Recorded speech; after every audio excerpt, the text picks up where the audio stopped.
হাটশিঙিমাৰীত উপস্থিত ধুবুৰীৰ সাংসদ ৰকিবুল হুছেইন গৰাখহনীয়া অঞ্চল পৰিদৰ্শন সাংসদগৰাকীৰ আজি দক্ষিণ শালমাৰা মানকাছৰ জিলাৰ সদৰ হাটশিঙিমাৰী মহামায়া নগৰত অৱস্থিত ৰাজীৱ ভৱনত কংগ্ৰেছ দলৰ পঞ্চায়তত নিৰ্বাচিত জিলা পৰিষদৰ সদস্য আঞ্চলিক পঞ্চায়তৰ সদস্য আৰু গাঁও পঞ্চায়তৰ ৱাৰ্ড সদস্য আৰু লগতে মণ্ডল কংগ্ৰেছ আৰু বুথ কংগ্ৰেছ দলৰ কৰ্মীসকলক ধুবুৰীৰ সাংসদ ৰকিবুল হুছেইনে ফুলাম গামোচাৰে আদৰণি জনোৱাৰ লগতে কয় যে দক্ষিণ শালমাৰা মানকাছৰ জিলাখনত কংগ্ৰেছ দলে অসমৰ ভিতৰতে প্ৰথম স্থান দখল কৰিবলৈ সক্ষম হৈছে।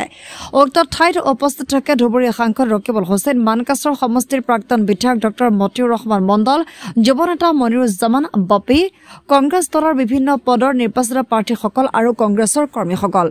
উল্লেখ্য যে ধুবুৰীৰ সাংসদজনে কুকুৰাডাঙা, কালিৰ আলগা, নেৱাজিজপুৰ আদি গৰাখহনীয়া অঞ্চল পৰিদৰ্শন কৰে আৰু অসমৰ মুখ্যমন্ত্ৰী হিমন্ত বিশ্ব শৰ্মাক গৰাখহনীয়া অঞ্চলসমূহ প্ৰতিৰোধৰ ব্যৱস্থা কৰিবলৈ অনুৰোধ জনায়। ইপিনে হাটশিঙিমাৰীৰ পৰা মানকাছৰলৈ যোৱা পথখিনি অনতিপলমে নিৰ্মাণৰ বাবে অসমৰ মুখ্যমন্ত্ৰীলৈ অনুৰোধ জনায়।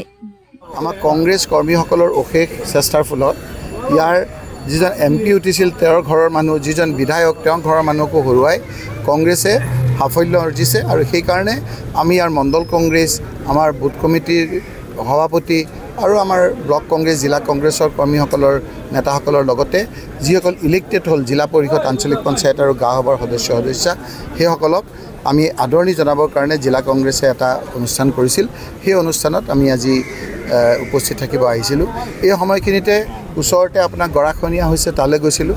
গৰাখহনীয়াত আমি দেখিছিলোঁ যে পৰিকল্পিতভাৱে নোহোৱাৰ কাৰণে যোৱা বছৰত 6 কোটি টকাৰ আঁচনি লৈছিলে পাৰ্কোপাইনৰ আৰু সেইখিনি গোটেইখিনি উঠি গুচি গ'ল।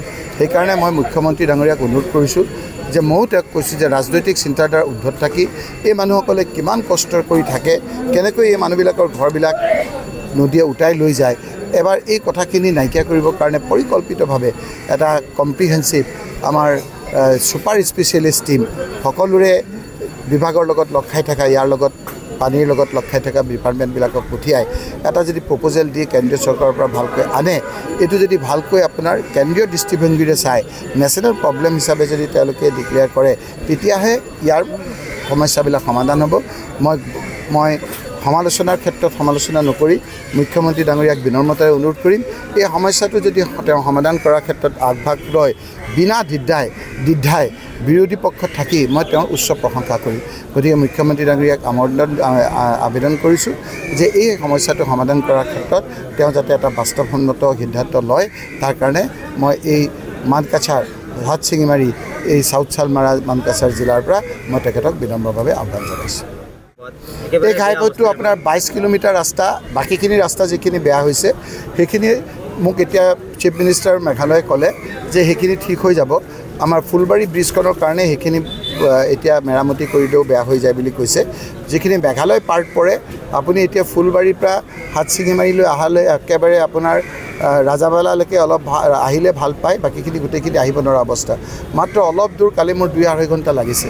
আজি আপোনাৰ এইকেইটা দিনতে মই বহুবাৰ আপোনাৰ আহিলোঁ। বহুতে কৈছে যে 15 বছৰত বদৰুদ্দিন আজমল ডাঙৰীয়া যিমান আহিছে, মই 1-1.5 মাহতে এইকেইটা দিনত ইমান আহিছোঁ ৰাইজক বুজিবৰ কাৰণে। তথাপি মই কৈছোঁ যে এতিয়া হাটশিঙিমাৰীৰ পৰা আমাৰ মানকাছাৰলৈকে যিটো ৰাস্তা 22 কিলোমিটাৰ ৰাস্তা, সেইটো বোলে চেংচন হৈছিল।